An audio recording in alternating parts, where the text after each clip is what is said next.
سلام. سلام. یکم بچه‌ها نزدیکتر به میکروفون. اسم شما چیه؟ ساسان. شما؟ من رامین چند سالته؟ من 22 سالم. 22. و تو چی ساسان؟ 19 سالم. ساسان 19 سالشه، رامین 22. رفیقید؟ بله. بچه محلی؟ بله. بچه محلی. چند سال با هم رفیقید؟ تقریبا 13-14 سال میشه. بله. 13-14. یعنی مثلا شاید از زمان شما راهنمایی بوده دیگه، 5-6 ماه بله. نبوده. یعنی از دوم راهنمایی مثلا اول راهنمایی رفیقید. دیپلم دارید هر دو تا آخر خوندین؟ دیپلم گرفتین؟ بله. منم دیپلم دارم. دیپلم چی داری؟ الکترونیک. تو چی؟ حسابداری. ساسان حسابداری تو داری. دانشگاه دیگه نرفتین؟ نه. کار میکنین؟ بله. شغلتون چیه؟ اول تو بگو ساسان. آرایش بهداشتیم. فروشندگی میکنی؟ بله. یا ویزیتوری؟ هم ویزیتورشم هم فروشندگیشو میکنم. مغازه اینا واسه خودت یا کار میکنی جایی؟ مغازه برای بابا. پیش پدر کار میکنی؟ بله. خوبه درآمدش؟ یعنی حقوق میگیره بابا یا نه؟ آره. خوبه حقوق. شاگردم داره بابا مثلا؟ نه خودم. دو نفری کارا رو میکنم خودم اونجا دیگه. بعد حقوقم میگیری از بله. بابا؟ بیمه هم رد میکنه برات؟ نه. بیمه رد کن دیگه. خدمت رفتی؟ نه. بیمه رد کن قبل خدمت، خوبه. بله بعد خدمتم. تو چی کار میکنی؟ من تو گمرک کار میکنم. قطعات موتور. چی؟ قطعات موتور تو گمرک کار میکنم. لوازم موتور. لوازم یدکی. تو هم فروشنده؟ بله. یعنی یا تعمیر و اینا؟ نه فروشنده. بله. درآمداتون خوبه بس ها؟ خوبه که میگم یعنی مثل همه متوسط جامعه دیگه. حالا همچین نگرانید. خب خیلی رفاقتاتون صمیمی؟ یعنی مثلا رفیق صمیمی هم دیگه هستید یا نه؟ منظورم آره. بله. شما اون داستان رفیق فاب و مثلا با هم و اینا اون داستانتون؟ بله. بعد گروه رفیق دیگه هم دارید؟ یعنی مثلا یه جمع 4-5 نفره‌ای باشید که اینجوری رفیق باشید، یا مثلا شما 2 نفرید با هم؟ نه هستیم. 5-6 نفرید با هم همیشه. بله. تفریحتون چیه؟ مثلا رفیقا همسن سال شما وقتی که یه روز تعطیل باشه یا بعد از کار باشه معمولا تفریحتون چیه؟ جمع میشیم تو پارک، پیش هم حرفی چیزی میزنیم. اینجوری تو پارکی دوید؟ بله. سیگار میکشید دخانی ها؟ بله. تو چی؟ منم میکشم. بعدی احتیاط که نداری؟ نه فقط سیگار میکشید. خب چرا سیگار میکشی؟ عادت کردیم. بچه با هم مسافرت مثلا تفریح اینا رفت، چون تفریح که همش نمیشه تو پارک و اینا بودن. خب اینا مثلا با هم سفرم میرفتید نمیرفتید؟ این رفیقایی که با همید و اینا قرار شد امسال بریم که نشد این اتفاق افتاد. نشد. یعنی اینکه فرصت یه سفر مثلا خوبه دست جمعی جذاب جوانانه رو از خودتون گرفتید. بله. شاید بعدش هم دیگه جمع نشید ها به این زودی‌ها. بله درست. خب اولین باری که بذار اینو اول رامین بگه، اولین باری که از جشن چهارشنبه آخر سال و پریدن از رو آتیش و اینها بودی، چند سالت بود که خاطره داری یادت میاد؟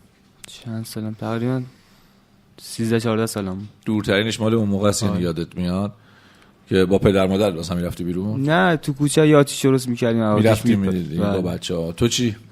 من همون حدودا بود 9-10 سالم. چیکار میکردی اون موقع مثلا چهارشنبه آخر سال، چهارشنبه سوری؟ فقط رو آتیش میپریدیم. همین بزرگتر آتیش روشن میکردن بله. میرفتیم میپریدیم. و یه سوال دیگه، اولین باری که رفتی سراغ این که یه سرصدایی درست بکنی، ترقه و نارنجک و اینا، چند سالت بود؟ 16 سالم. یعنی بچه مدرسه ای بودی؟ آره. 16 سالت شما باشه اون موقع اینا.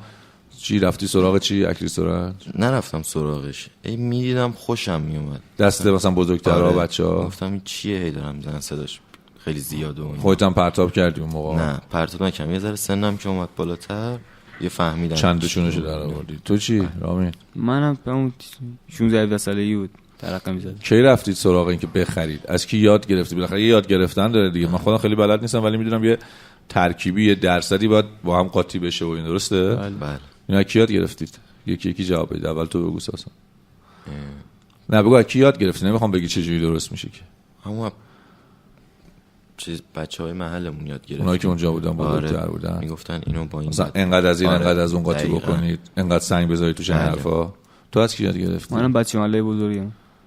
درست می‌کردم. چرا دوست داشتید یاد بگیرید که خودتون درست کنی؟ آره. تا حالا درست کردید خودتون؟ بله. نارنجک چند تا درست کردید تا حالا ساسان نارنجک؟ از همون اول تا الان. آره به نظر عددی بگی مثلا برای هر چهارشنبه سوری چند تا درست می‌کردی؟ 5 تا 6 تا اینقدر کم؟ آره 5-6 تا که فقط برای چهارشنبه سوری بود. اینا نبودی که به استقبالش بری از روزهای قبل اینا. یه بار سنگش خورد به دستم. تازه یه بار سنگش خورده بود به بله دست. خیلی درد گرفت دیگه. تو چقدر درست می‌کنی معمولا برای یه چهارشنبه سوری؟ چهارشنبه سوری منم 4-5 شات متوسط آخر شب اونم میزنم، نه مثلا 4-5 تا آخر شب میزنم. راستشو میگی؟ 4-5 تا که مصرف 5 دقیقه 10 دقیقه. آخه ما آهنگ میذارم بچه‌ها بزن برقص میکنن میرقصن، مثلا آتیش دور آتیشی. حالا از کجا می‌خرید؟ راحت خریدنش؟ بگو اشکال نداره. مولوی، خیابون مولوی می‌خرید. نه یعنی منظورم اینه که راحت میرید می‌خرید یا داستان داره خریدن؟ داستانای خودش هم داستان داره. اونجوری نیست که به همین راحتی برید بله. خرید کنید. داره. بله. قیمتش چجوریه؟ امسال 550 اینا بود. 550,000 تومان. بله. چقدر مثلا؟ 1 کیلو. 1 کیلو از هر کدوم یا قاطی؟ نه 1 کیلو جدا.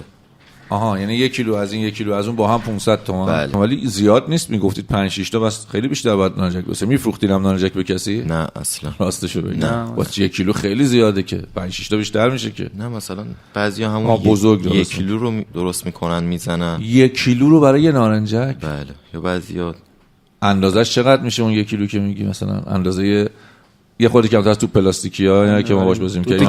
2 تا کف دست میشه دقیقاً. میریزید تو پلاستیکی اصلا چجوری اونو درست میکنید؟ چقدر لنت مصرف میکنید؟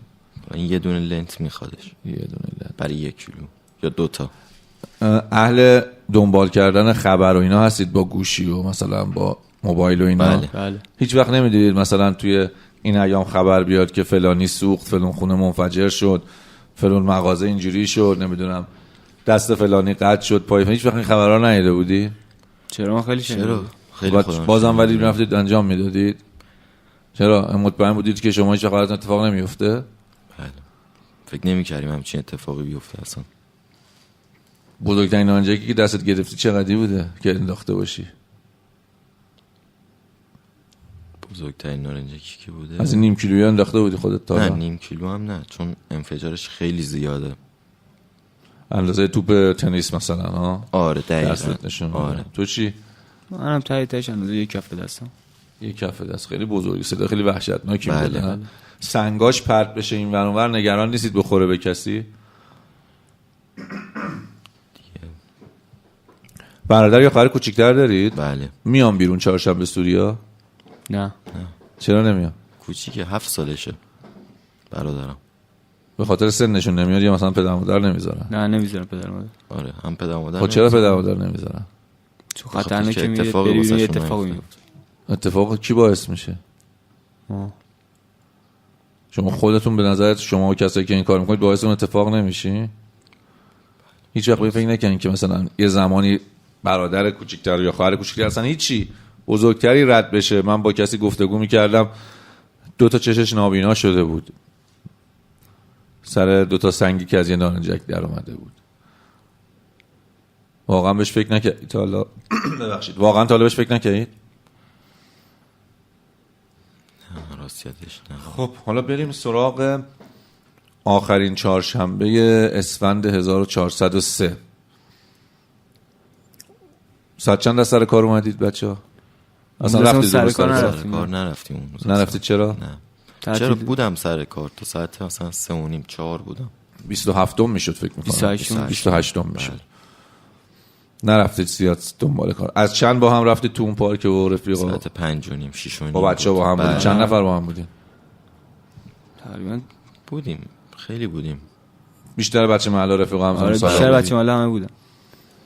بعد این اکلیل و سرنج هایی که خریده بودید رو می آورید همون موقع درست می‌کردید یا از قبل درست کرده بودید؟ نه می آوردیم درست می‌کردیم. همونجا تو پارک درست می‌کردین؟ سنگاش و اینا رو هم آماده می‌کردید یا همونجا برمی‌داشتین هر چی دستتون میومد؟ سنگ می‌خریدیم. سنگ هم باید بخرید براش؟ چرا؟ آماده است گل فروشی‌ها دارن. اکثر گل. ها از این سنگ‌های تزیینی گل فروشی ها میگید که راحت تره. یه جوری گفتی آماده است انگار سنگ مخصوص کاره. نه مخصوص یعنی سنگ‌های تزیینی که تو گل فروشی هست برای شما کارتون راحت تر میکنه. بله. چند تا نارنجک پیچیدید 28 اسفند 403؟ خودم شخصا یه دونه پیچیدم امسال. من این نخریده بود اکلی سرنج؟ چرا خریدم بعدش دیگه رفقا میپیچیدن؟ آره این اتفاق افتاد. یعنی یه دونه میپیچیدید پرتاب میکردید بعد میرفتید دوباره یکی دیگه درست میکردید اینجوری؟ یعنی که آماده کنید. چرا؟ اونم باز به خاطر خطرش، چون سنگش خورد. همین امسال با سنگش خورد به دستم، خیلی درد 2 بار گرفت. سنگ خورد به دستت ولی خیلی درد گرفت دستم 2 بار. تو چند تا نارنجک پیچوندی؟ من امسال چی نزدم، من فقط وایساده بودم. نه هیچ نارنجکی اصلا نپیچوندی امسال؟ نه، خرید نکرده بودی؟ فقط وایساده بودم، نشسته بودم اینجوری. جام سرهنگ، این دوستان و رفقا دستگیر که شدند آیا مثلا شواهد مستنداتی داله بر این که تجهیزاتی نمیدونم اکلیدی سرنجی چیزی کنارشون باشه یا نشانه هایی باشن وجود داشت که مثلا تو گزارشات آمده باشه؟ برزتو برسونم بعد از اعلام موضوع یک فقره فوت در اثر اصابت نارنجک های اکلیل سرنج در شب 28/12 اسفند ماه سال گذشته که همین چهارشنبه آخر سال بود، کارآگاهان اداره دهم با اقداماتی که انجام دادن و دستگیری متهمان متوجه شدن که 4 نفر از بچه‌های محله نارمک تو این موضوع نقش داشتن و طی رصدها و بررسی‌هایی که انجام دادن نهایتا هر 4 نفر دستگیر کردن، ولی مواد محترقه آنچنانی تو مخفیگاه‌های اینا به دست نیامد. اینا فقط برای اون شادی زودگذر همون لحظه چهارشنبه آخر سال متاسفانه این کار انجام داده بود. بسیار خوب. خب حالا به من توضیح بدید ببینم این اتفاق چجوری افتاد؟ چهارشنبه بود، ساعت چند شده بود؟ اون نارنجکی اصلا چند کیلویی بود؟ چقدری بود؟ اندازه‌اش چقدر بود؟ فکر کنم 1 کیلو 1.5 کیلو بودش. یعنی نارنجکی با حدود 1.5 کیلو مواد درست شده بود؟ منظورت اینه از 1 کیلو 1.5 کیلو؟ آره. بعد این که میگی 1 کیلو 1.5 کیلو یعنی 1 کیلو مثلا 750 گرم اکلیل، 750 گرم سرنج، همچین ترکیبی؟ قبلش قاطی میکنیم. در نهایت اون ماده‌ای که بود مثلا حدود وزنش 1 کیلو 1.5 کیلو میشه. یعنی میشه اندازه تقریبا تو پلاستیکی که ما دلاری میکنیم فوتبال بازی میکنیم همزند شما بودیم. تو کوچه فوتبال بازی میکنی؟ بله. الان دیگه الان ندی، ولی بعد قبلا بازی میکرد. اون توپو بیارید باش فوتبال بازی کنید بهتره یا با شکلی سرنج درست کنید؟ توپو بیارید بازی کنیم بهتره. ولی نکردید. خب گفتی بس یه نارنجکی در حد 1 کیلو 1.5 کیلو درست کردید. همین با هم رفقایی که تو پارک بودید همونجا پیچیدید همون موقع؟ نه رفیقمون خودش پیچید. خب بعد به ما نشون داد، گفتم یه دقیقه نزن وایسا. دوید رسید، یه ذره رسید به مثلا 2 تا ماشین رد کرد، پرتاب یعنی کرد. از پارک به سمت خیابون دوید؟ ما داخل کوچه وایساده بودیم. تو کوچه بود. آره داخل کوچه وایساده بودیم. دویدش 2 تا ماشین رد کرد، نارنجکی دستی رو پرتاب کرد.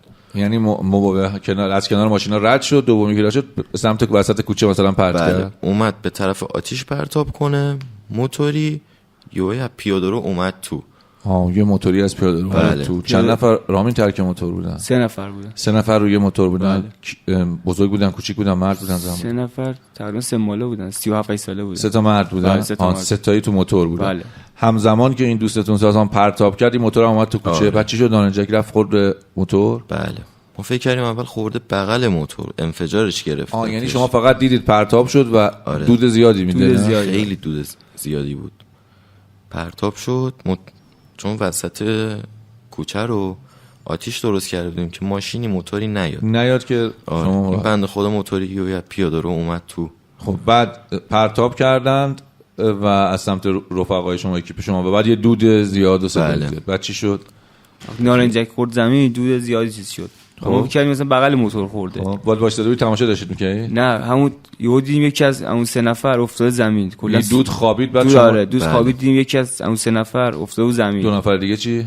یکیشون پیاده رو افتاده بود، سرشو گرفته بود، یکی هم بغل موتور افتاده بود. یعنی موتور نقش بر زمین، 3 نفر، یکی تو پیاده رو، یکی اون سمت سرشو گرفته بود، یه نفر افتاده بود وسط خیابون. سالم مونده بود؟ نه صورتش کلا ترکیده بود. یعنی شما دیدید؟ ما رفتیم جلو دیدیم. آره. بعدن عکسش هم دیدید؟ عکسش هم اون نشون دادم ولی اینجا. عکس اون نفر رو. بعد اون 2 نفر دیگه چی؟ اون 2 نفر یکیش تو پیاده رو افتاد، حالش زیاد چیزی نبود مثلا. ولی اون یکیشون سرش پاس خونی شده بود، یکی که بغل موتور افتاده بود. فرار کردید یا موندید؟ صورتش کلا نبود، گوشاش افتاده بودش. رفتیم جلو دیدیمش، یه نفر که کلا مرده بود. تازه یه نفر دیگه هم اینجوری آسیب دیده بود. داری میگی یعنی یه بخشی از صورتش مثلا از بین رفته بود. دقیقاً این به هوش بودن اینا؟ آره، به دو هوش نفر بودن. دیگه؟ آره به هوش بودن. فقط یه شما نفر. رفتید جلو؟ آره رفتیم جلو که فکر کنیم خورده بغل موتور کمکش کنیم. رفتیم جلوتر دیدیم یه نفر خورده، همون که خورده تو سرش فوت کرده. باز اون یکی رو دیدیم. یعنی اینکه سر متلاشی شده بود، شما فهمیدید که اون فوت کرد. بله. بعد نفر بعدی هم دیدید سرش آره اونا رو زخمی و سمت آشوب راست صورتش بود، گوشش اینا افتاده بود. ولی یه نفر که تو پیاده رو بود کمتر آسیب دید. بله. بعد چیکار کردید؟ فرار کردید؟ نه همونجا بودیم. همونجا وایستاده بودیم. مثلا به اورژانسی به جای چرا زنگ زنگ زدیم به زدیم. اورژانس. اولین کاری که کردیم زنگ زدیم اورژانس. و بعد موندید همونجا بله. تا اورژانس بیاد؟ بله. بله. اورژانس اومد چیکار که هر ستا رو برد؟ بله هر ستاره که نبرد، اون که یعنی فوت شده بود. آره فوت شده بود همونجا موندش. همون مأمور اورژانس شون تاییدم کرد اونم که فوت شده دیگه به اون دست نزد. فقط اون دوتا رو چیز کرد. دو نفر زخمی رو برد. اورژانسی هم برد. موتورشون چی شد؟ موتورش هم همونجا بودش. همونجا موند موتور. بله. بعد شما چیکار کردید؟ دیگه تا اومدن مامورای صحنه، چی میگن، مامورانی که اومدن برای تشخیص هویت. بله. کی به پلیس خبر داد؟ اورژانس یا شما؟ کلانتری بکنم گفته بود. تو یعنی کلانتری اومد، کلانتری. برای کلانتری چیز اومد، تشخیص هویت اومد. شما همچنان اونجا بودید؟ ما رو بود. بله. یعنی وقتی مامورای کلانتری هم بودن اونجا ما بودید؟ اونجا بودیم. نیومدن سراغتون؟ نه اصلا، چون شما نگفتید کار شما بود ها؟ چون واقعا ما نزد، یکی دیگه زده بود. خب اون دوستی از شما که پرتاب کرده بود چی، اونم موند یا اون فرار کرد؟ فرار کرد. بعد از بین جمع شما اون نفری که پرتاب کرده بود نارنجک رو وقتی فهمید اینجوریه فرار کرد؟ بله. بلافاصله بعد از که دود خوابید دقیقاً اون فرار کرد. ولی بله. شما ماندید؟ بله. ما موندیم. آره. جواب سنگ، فقط یه نفر یعنی فرار کرده و بعد دستگیر شده، دوستان خود معرف بودن یا همه بعداً دستگیر شدن؟ خدمت شما عرضم که بعد از این اتفاق اون نفری که پرتاب کننده همین نارنجک دستی یا اکلیل سرنگ بود به واسطه ترسی که میکنه فرار میکنه از صحنه، اما دو تا دیگه از دوستاش تو صحنه بودن. یکیشون هم که بعداً دوستان دستگیر کردن مدعی بود که دنبال به قول معروف راهی بوده برای نجات این نفر و اینا قصد و انگیزه قبلی هم نداشتم، متأسفانه فقط به خاطر یک شادی زودگذر و هیجانات این چنینی یه فاجعه رو در این چهارشنبه آخر سال رقم زدن. خب اون نفر رفیقتون فرار کرد و بعد شما هم که گفتی اونجا بودیم تا مامورا آمدن. بعد اون شب شما دستگیر شدید؟ نه اون شب نه. چی شد؟ چیکار کردید بعد از تموم شد؟ رفتیم خونه دیگه خوابیدیم و اینو. فردا رفتید خونه خودتون؟ بله. با اون رفیقی که فرار کرده بود مثلا رفتید خونه باهاش صحبتی چتی پیامکی اصلا هیچ کاری باش نداشتید شما؟ نه. بعد فرداش چی شد؟ فرداش ماموران آگاهی اومدن دم در خونه بردنمون. تو خونه خودتون؟ نه جلوی در. دم درمون. چرا بیرون بودین؟ نه زنگ زدن. زنگ زدن. صدا کردن اومدن پایین کرد. و اصلا پیگیر موضوع نشده بودید؟ چرا؟ من رفیقم، اون رفیقتون که پرتاب کرده بوده مثلا سراغی ازش نگرفتید ببینید؟ فقط ما اومدیم اینجا فهمیدیم که دیشب مثلا ساعت 3:30 رفته خوشی که به آره. کلانتری معرفی کرد، خود معرف رفته. اونی که پرتاب اونی که کرده پرتاب بوده. کرده بود. بله. و بعد شما اون بامداد در واقع اون روز اومده و شما هم صبح روزش صبح ساعت 11:30 بود ما دستگیر شدید؟ بله. جناب کلا در ارتباط با این فرمانده چند نفر دستگیر شدن؟ 4 نفر دستگیر شدن که اون ضارب اصلی فعلا با قرار در اختیار هستش و این متهمی هم که حالا کنارشون بودن، حالا معاونت یا همدستی داشتن توی ساخت و پرتاب اکلیل سرنگ، حالا به واسطه اون جرمی که ارتکاب انجام شده حالا میزان مجازاتی براشون طبق قانون در نظر میگیرن. درست. اونی که فوت شد رو میشناختید؟ یعنی اهل محل بود یا گذری بود؟ ما که اصلا ندیده بودیمش تا حالا. ولی نمیدونید یعنی مثلا مال اون محل بوده یا نه؟ ولی همون شبش گفتن که همون شبی که این اتفاق افتاد گفتن همون تو خیابون کرمان سمت محل خودتون بوده ولی نمیشناختیدش؟ نه تا ندیده بودیم. وقتی که اومدن دم خونه خانواده چه برخوردی داشتن؟ پدر مادر اصلا شب رفتید خونه گفتید همچین اتفاقی افتاد؟ آره منم گفتم، همه گفته بودیم. چرا؟ چون یکی دیگه پرتاب کرده بود گفته بودی؟ آره چون بچا واقعا ممکن بود مثلا شما پرتاب کنید به این فکر میکنید؟ یعنی واقعا نشستید توی این مدت بهش فکر کنید که شاید منم یه پرت میکردم یه نارنجکی رو چه سالهای قبل چه الان ها؟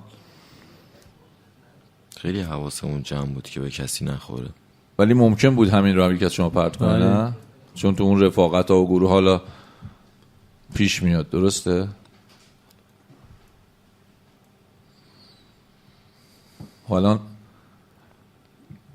فکر میکنید که اگه یه زمانی توی تاریخی، حالا هر وقتی بعد از اینکه حالا آنچه که قانون تعیین میکنه انجام بشه، تو خیابون باشید، چهارشنبه آخر سال باشه، میرید بیرون؟ نه اصلا. در عبرتی بزرگی گرفتم خودم شخصا که نرم دیگه. تو چی رامین راست میگی؟ واقعا نمیارزه واسه 2-3 ساعت خوشحالی کردن یکم آدم چیز کنه، پشیمونی بشه. امیدوارم اینو به رفقاتون هم بگید. بچه اولش پرسیدم ازتون به چیزی اعتیاد دارید یا نه، چیزی مصرف میکنید، گفتید که فقط سیگار میکشید که حالا اونم خودش محل بحثه. اما رفقات تو سند شما جمع میشید و اینها، مخصوصا همین چهارشنبه آخر ساله، آیا مشروبات الکلی هم مصرف میکردید؟ من خودم شخصا اون شب نخوردم. برای اون موقع بوده؟ یعنی اون شب نخوردی منظورتونه؟ بله اون شب گفتم حواسم باشه به خودم و اینا. جناب سرنگ، یه نکته دیگه که میخوام ازتون بپرسم، خب بالاخره معمولش اینجوریه که جوان‌ها متاسفانه بعضی وقتا غیر از این داستان هیجان یا حالا استعمال مواد دخانی یا حتی کشیدن سیگار، متاسفانه شرب خمر، استفاده از مشروبات الکلی و حالا پیامدهایی هم که اون داره دامنگیر میشه و تو خیلی از موضوعات هم بهش اشاره میکنیم. آیا در این پرونده و گزارشاتی که توسط همکاران شما ثبت و ضبط شده، گزارشی هم داله بر مصرف مشروبات الکلی بوده؟ متاسفانه هر 4 تا متهم اقرار کردند که همون روز چهارشنبه سوری به فاصله چند ساعت قبل از این اتفاق مشروبات الکلی مصرف کردند و توی پرونده‌های جنایی هم بررسی زوایا و جزئیات ارتکاب افعال متهمین مد نظر پلیس هستش. خب بچه‌ها شما گفتید که اعتیاد به چیزی ندارید دیگه، فقط سیگار می‌کشید. ولی استفاده از مشروبات الکلی چی؟ اینم مثلا دائمی بوده تو جمع؟ منظور از دائمی نه که هر روزا، منظورم وقتی جمع میشید دور هم رفاقتی خونه هم دیگه مهمونی اینا استفاده میکردید؟ بله خیلی، ولی کم.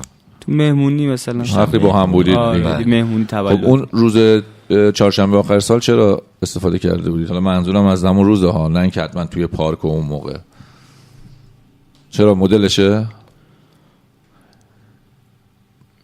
اصلا کی تهیه میکنه؟ میرید میخرید مثلا با هم میخرید یا هر کی برای خودش میگیره؟ چه جوریه؟ پولا رو میزنیم توی یه کارت، یه نفر میره میگیره میاد. یعنی هر کی سهم خودشو میده، به قول معروف دنگی دونگی. بعد یکی میره میگیره میاره. بله. خب کی میره میگیره میاره؟ فرقی نمیکنه هر کی شد نه؟ آره. بعد این دوستتون که پرتاب کرده نارنجک رو، توی گزارش ها شما گفتید که به سرپرستی اون، با هماهنگی اون، الان دارید همه چی رو بی خیال رفاقت شدید و دارید میریزید سر این رفیقتون، سر نیما، یا اینکه مثلا نه واقعا اینجوری بوده راستشو بگید؟ چون بالاخره نیما میاد صحبتشو میکنه، اعترافاتش هست، صحبتاش هست.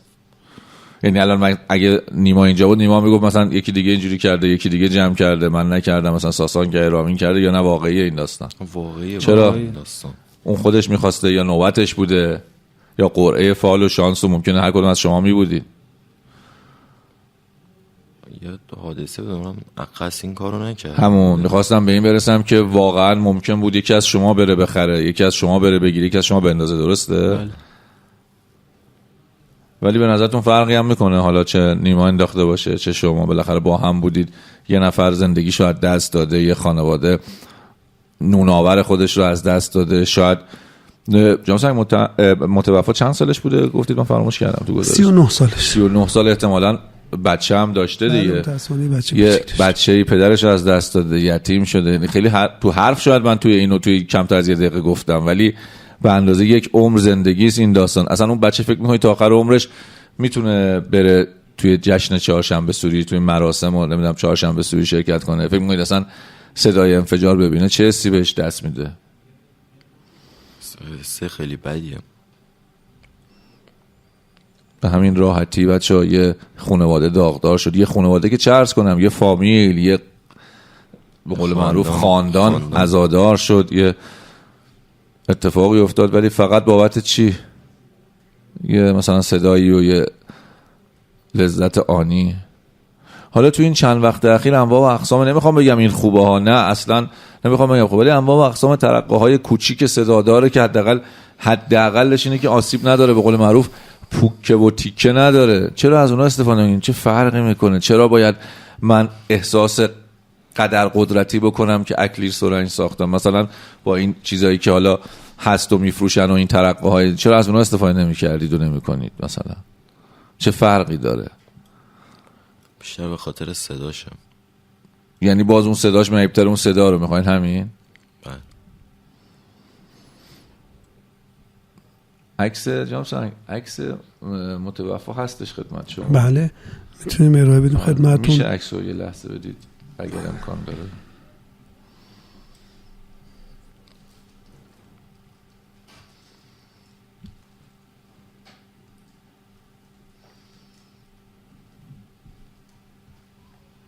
خدمت شما. یعنی بچه‌ها من هنوز عکس رو نیاوردم طرفت ساسان، اینجوری هنوز نیاوردم طرفت، عکس رو به صورت خودمه ولی تو هنوز داری اینجوری میکنی، ولی این همون عکسیه که دیدید درسته؟ بله.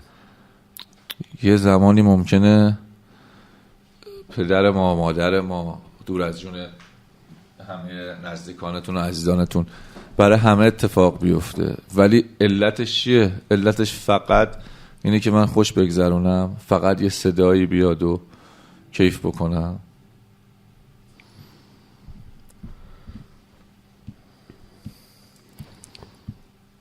حتی شمایی که رفتید دیپلمو گرفتید، خدمت رو رفتید سر کار، شما که درآمدی دارید، یه زندگی راحتی میتونید بکنید، اصلا فکر میکنید این داستان از ذهن شما پاک میشه؟ فکر میکنید این از گردن شما ساقط میشه تو ادامه زندگی؟ شماها ممکنه هر کدومتون حداقل 50 سال دیگه با توجه به سن و سالتون که گفتید تو این دنیا زندگی بکنید، 50 تا چهارشنبه آخر سال دیگر رو ممکنه ببینید و 50 تا عید نوروز بعد از این چهارشنبه آخر سال برای شما چه خاطره ای رقم میزنه؟ برای شما چی رو یادآوری میکنه؟ خاطره تلخی. نمیدونم.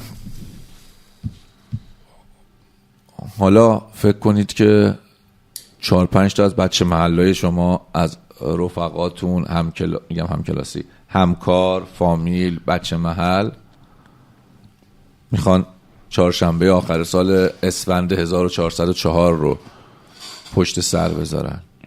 باهاشون صحبت کنید. نوبتی اول ساسان بعد رامین. الان اینجا کنار من فکر کنید 20 نفر بچه محل، رفیق، همکار نشستیم، یکی یه نارنجک از 100 گرمی تا 500 گرمی اکلیل سرنج هم دستمونه، میخوایم بریم به استقبال چهارشنبه آخر سال اسفند 1404. آقای ساسان خان نظرت چیه؟ من خودم شخصا دیگه چهارشنبه سوری اصلا بیرون نمیام. با ما صحبت کن، با من و این بچه محلات که اینجا نشستیم نارنجک دستمون افتاده و توصیه میکنم سمت اکلیل سرنجینا نرین، چون واقعا خیلی بده. چرا؟ چه اتفاقی برات افتاده که داری به من بچه محلتی نمیگی؟ چون باعث یه مرگ بنده خدا شده، خاطر بدی میمونه تو ذهن آدم، تو زندگی آدم، همش میگی چهارشنبه سوری باز نکنه این اتفاق بیفته. رامین، من و بچه محله قانع نشدیم، ما میخوایم بریم نارنجک بزنیم، تو چی میگی؟ واقعا ارزش نداره واسه 2-3 ساعت خوشحالی کردن، اصلا واسه سر صدای زیاد. چرا؟ میریم میزنیم، صدا میده، کیف میکنیم، 4 نفرم جیغ میزنن. واقعا ارزش نداره. یه اتفاقی میفته که واقعا چه اتفاقی؟ مگه تو چه تجربه‌ای داری؟ مثل چهارشنبه سوری امسال که متاسفانه یکی مرد دیگه. چرا؟ سر یه نارنجک.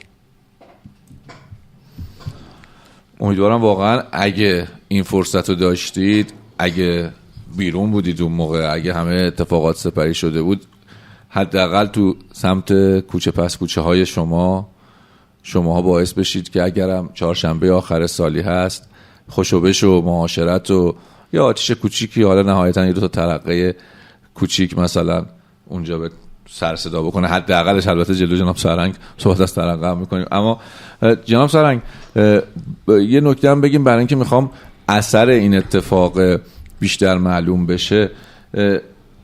آیا این که کسی اون رو پرتاب کرده باشم برای شما مهمه که صرفاً پرتاب کننده اصلی مقصره و بقیه هیچ تقصیری ندارن؟ چون من میخوام بدونم که هر کسی که اونجا هست به هر حال باید بدونه که مقصر هست به یه حدی. البته خدمت رو عرض کنم که تعیین میزان مجازات هر کدوم از این نفرات بسته به نظر قضات محترم هستش، البته با تحقیقات پلیسی که انجام میشه. اما اون چی که من میدونم همه این دوستانی که زحمت کشیدن، پولاشون روی هم گذاشتن، بعد ریختن داخل یک کارت، به نوعی مشارکت و معاونت در تهیه و تولید و ساخت این اکلیل سرانجام و نارنجک‌ها داشتن.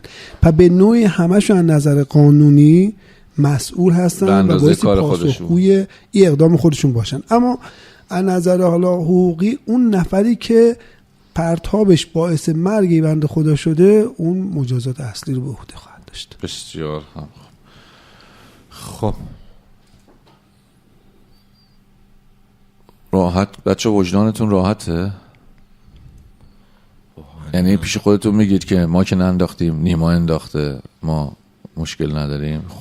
جدی تو تنهاییتون به این فکر میکنید؟ سعی میکنید اینجوری به خودتون صحبت کنید، به خودتون دلداری بدید؟ یعنی صادق باشیم با هم دیگه.